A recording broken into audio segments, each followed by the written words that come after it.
Oh my god, it's finally here. The days of NES past, D-Hart. Yeah. It's time to do NES games here on Unitedcypher Presents Talks Over Games. I'm your host, Evan. With me, as always, is D-Hart. Say hello. Hey. We're going to be talking about, we're starting off with a hidden gem.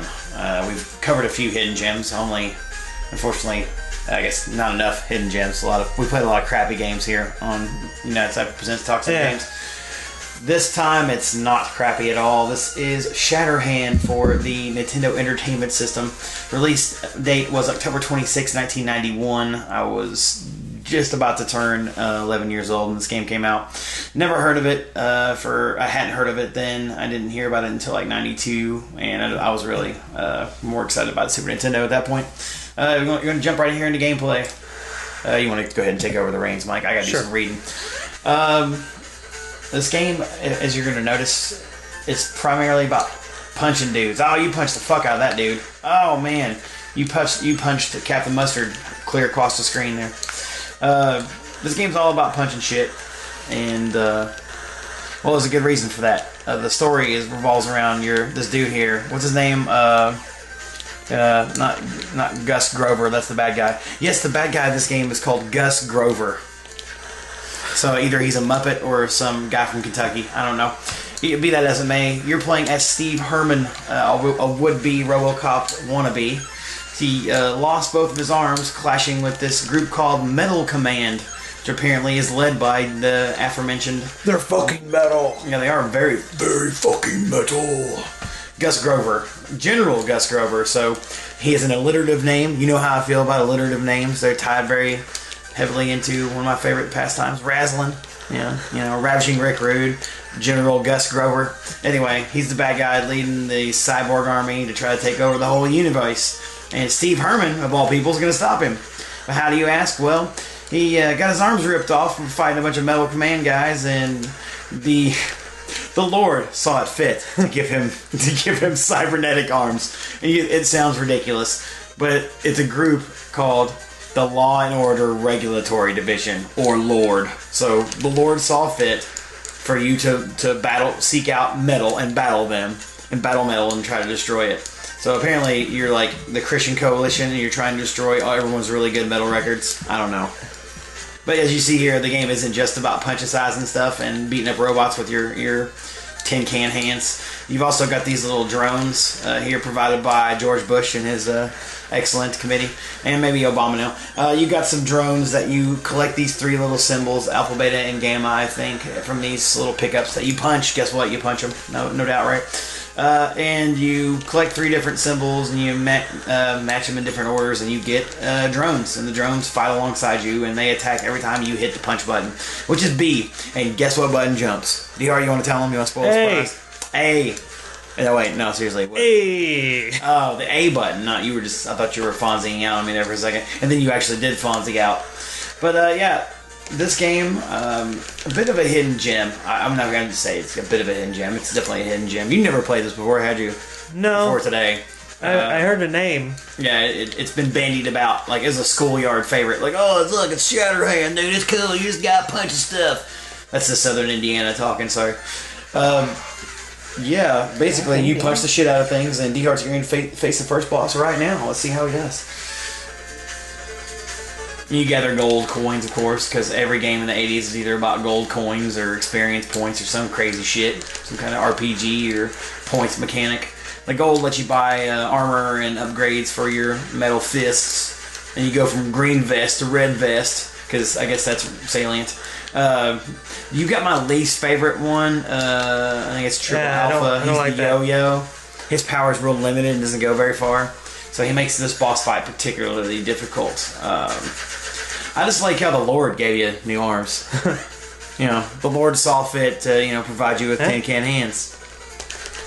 You should thank the Lord. Sorry. I mean, come on. Thank the Lord. Thank you, Lord. All of them. See, that's where it gets confusing. And I'm not talking about the Father, the Son, and the Holy Ghost. I'm talking about the Law and Order Regulatory Division. God, that's just awful. Well, another interesting fact about this game, as I discovered by looking at Wikipedia, that is actually based on a Japanese tokusatsu, which is a special effects movie, kind of like Godzilla and all the other live action awesomeness from back in the day. This is based on a tokusatsu called Super Rescue Soul Brain, or Tokyu Shirei Soul Brain. Which I did a little research on, and I could go into how insanely convoluted the plot is in this podcast, but I'd rather let you watch us play the game and just make fun of it in general, or actually enjoy it. There's really little to make fun of here, wouldn't you say? No, it's pretty enjoyable. I mean, you made some comparisons to Batman, and it's developed by Natsume, the same people. I think they also developed Batman, if I'm not mistaken. Yeah, I can kind of see that. I mean, the platforming mechanic is very similar. Yeah. The gravity and the weight of the movement of the character are very similar, so the engine could have been just a holdover from that. From 89's Batman. Okay, yeah, and oh, you picked a different stage this time. We did the playthrough before we broadcast. Yeah, we had to try it out. We got our ass handed to us. No, I mean, I've tried this out. I've sit and played this game for hours when I used to sit around and drink bourbon all the time. Yeah, I played the crap out of this game. You're playing the ice stage. Of course, there's an ice stage and a fire stage and probably a stage where you're on an airship. And these are staples of the late 80s, early 90s game tropes. I'm not seeing a lot of enemy variety here, though, unfortunately. We've seen this the slow walker a few times, haven't we? Even this guy, the guy there, and then city squatty shooter, who's going to squat and shoot. Yeah. Now, one thing, a game feature I'd like to point out, not just a glitch, but a feature, you can punch projectiles out of the air. Like those bullets. Punch them. Because why not? The Lord gave you metal hands. Use them for punching bullets and bad guys and cyborg army men all right out of your way.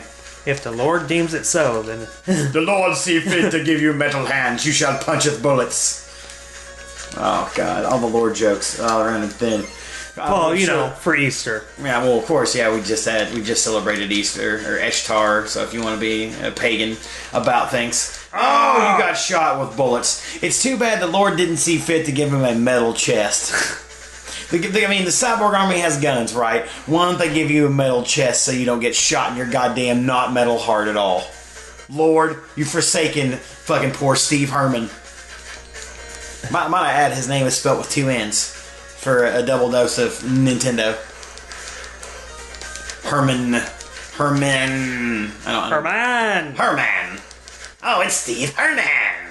What will you do, Herman? Can you destroy me, General Gus Grover? I can't even do that right. General Gus Grover of the Metal Command. No, we took your arms. What do you think we're going to take this time? We're going to take your nuts. Will the Lord see fit to give you metal balls as well? I don't know. That's the best I got right now. I think if they did give him metal balls, though, that they would have to be like Benoit balls.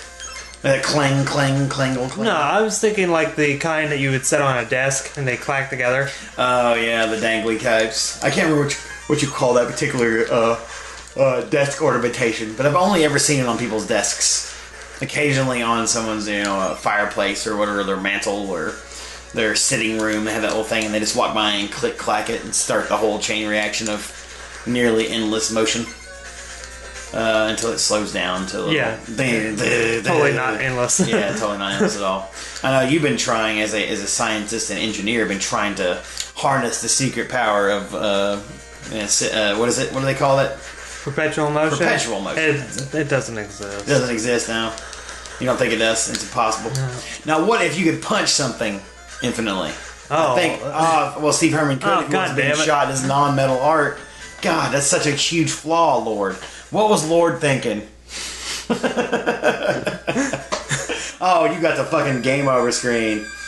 I can give it a shot here and see how much better I can do before we wrap the things up here. The plot synopsis is ridiculous, but what's great about this game is solid platforming action. It's no Ninja Gaiden by any means, and I don't think anything could be. You picked that one? Or that No, I was over here, so... There's the stage that's on fire. There's the stage that's cold that got all kinds of non-deciduous conifers. That's the one where you got your ass killed. And that's the really hard one, the Industrial Revolution there. And you got Submarine Face here, the stage.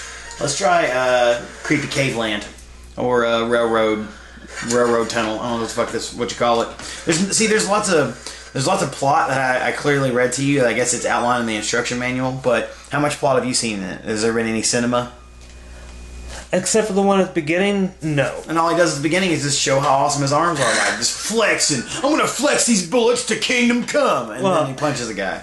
They display the things that you're supposed to be doing, right? Which is blocking bullets with your fists and punching, and then punching things with those same fists. I'm gonna punch these metal guys until they wish they weren't metal anymore.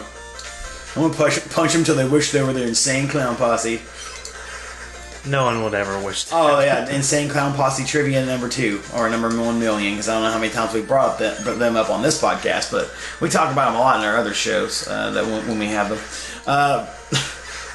Man, it's like they're dropping baked potatoes on you. This is not a very kind stage. Yeah, you put the money back there where I can't actually get it. What cocksuckery.